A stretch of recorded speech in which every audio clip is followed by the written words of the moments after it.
What you see here is an SLA 3D printer, and this, it seems massive. It's because it's, over 20 years old.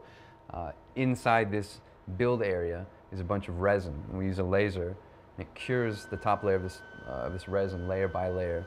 And we build a piece. We just literally build a piece like maybe you've seen, layer by layer, until you get something that looks like this. And you're building magazines? Mm-hmm. You're building the lower part of the gun called the receiver. That's right. We've been building, the housing for trigger groups, and that takes a magazine. And these are basically the integral components of an AR-15. Do you advocate violence? I don't advocate violence, no. Not for violence's sake, right? But I advocate that you should be free to have that choice to use it.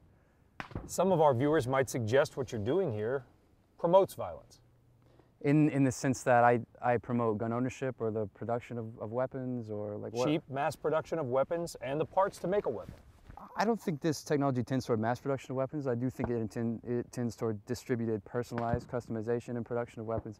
And that is something I advocate. I think you should increasingly be able to have the tools to make weapons for yourself. Yeah. How much would it cost to buy a printer for my house that I could use to make this? I think, and I haven't tested it personally, other people have, a RepRap Prusa $800 printer can make that. So I could get a printer for, fair to say, less than $1,000. Yeah. Free designs online that could make That's right. At home. Mm-hmm. And if something bad happens because of that, are you to blame for that at all? We'll see when it happens how I feel. I've accepted, I think, the fact that, okay, when you make a firearm or allow people the means to make firearms, bad things are eventually going to happen with those files or those products.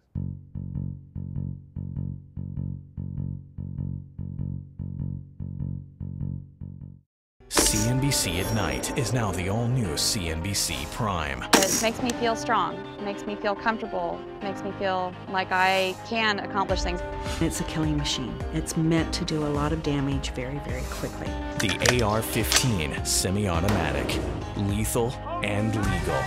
The weapon that's dividing a nation. Brian Sullivan reports America's Gun, The Rise of the AR-15. Premieres Thursday, April 25th on CNBC Prime.